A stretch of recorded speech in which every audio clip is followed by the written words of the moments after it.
Disclaimer: everything that is discussed, posted is strictly for educational and historical purposes only. It does not promote, nor condone illegal activities. Hudson Hawks Joey to XW1XGL.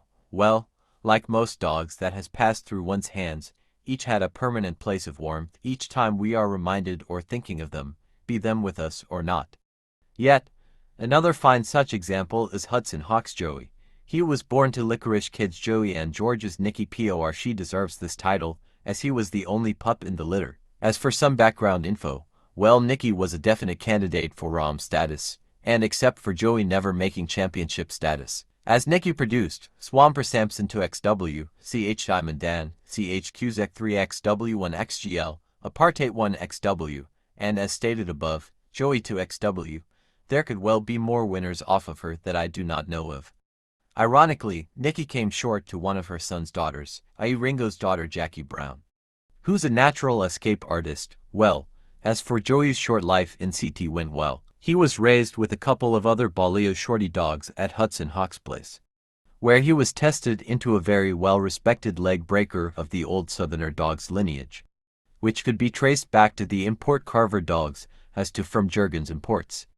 Those were very intense thinking dogs, which also had the tendency to start late in life. When they did though, they are destructive dogs. But yet again irony intervenes as for them, that had these old line never bothered to hunt, except maybe 3 doggies comes to light, a still active bouncer, Chicago Scott and good old Sandman, who still believes in these dogs.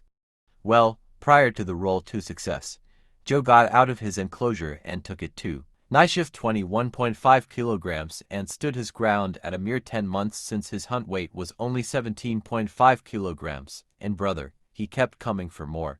Only problem with these dogs who carried Shorty in the gene pool, they would take a nip at you and it was damn painful, as these buggers only wanted action, not that they were people mean at all. Well, maybe a few that I won't bother mentioning, and had the tendency to scream and shriek with frustration, not because they were gonna occur. In no ways did this feature ever be in these dogs I have dealt with. Joe was put through his paces and as usual, like most of Hudson Hawks dogs, they were tested true and hard. So it be that Joey's first hunt was into a son-off junior buck, actually double-bred son Jimmy Boots, who was the belly mate to my now King 1XW male. Through this first time keep for Joey, it was hell, as he had more rest days than conditioning days, as well as much rest was needed and it did him well. Too many injuries was endured in that keep and eventually the Block brothers met up with Hudson Hawk. It wasn't before Joey's opponent Jimmy Boots couldn't cope with a very fast and destructive Joey. At 40 mins or so it was all over.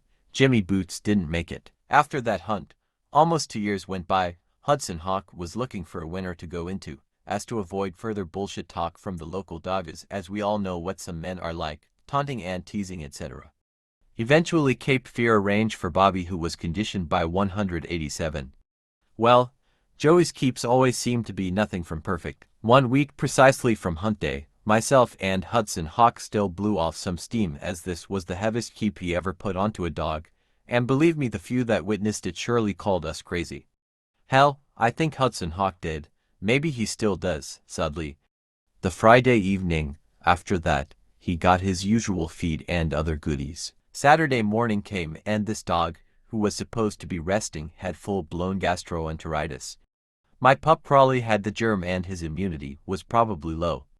I had to call up a good mentor, Bismarck Kennels, who gave me advice that paid off. Well, D-Day came, the boys were weighed in and believe it or not, no forfeit was paid nor money was exchanged. Another saga for another day. And they are released. The hunt went tit for tat for the first 10 minutes. Bobby was not given the day at all to land his destructive mouth, and when he tried, Joey just pushed hard to keep him on the back foot. Our keep played out, 'cause Joey was recovering way faster and dishing out way more than Bobby could handle. From 18 minutes on, it was all Joey and Bobby just kept on singing. I, as always, couldn't contain myself and predicted 45-minute for Joey to win. Well, they proved me wrong and Joey was a 2XW at 46 minutes. All over, Hudson Hawks Joey 2XW. Now that Joey was a 2XW, everybody wanted a piece of him. I mean, how could a Baleo dog that tight be so good? And the hunt was on. Pastor Klein Jackalas 2XW, bred by Yellowman Kennels, versus Hudson Hawks Joey 2XW. A date and time was set. D-Day came, and I had to wait for hours and more for this crew to rock up, but instead of claiming forfeit to a very rude bias ref, agreed to take on Jackless. Which turned out to be a big mistake, cause we missed the peak hour for Joey, for all the waiting burned off his reserves and strength. It was one of the most brilliant hunts I ever got to handle. Only Joey turned, but even the ref claimed him to be the gamest Baleo dog he ever saw. All I said was, he must visit CT more often, as he went to the wrong yard. Our warrior started to go just for the chest, and Mr. Jackless had all the brain power he needed to win at 1 hour 38 minutes. I take my hat off to Jackless, but he didn't walk away with his life. Joey and Jackless both passed the next day. Both dogs came short to a black mold infection which resembled gangrene, but we ain't still too sure. To great warriors. Well, there you have it, folks, the story of Hudson Hawks Joey to XW1XGL.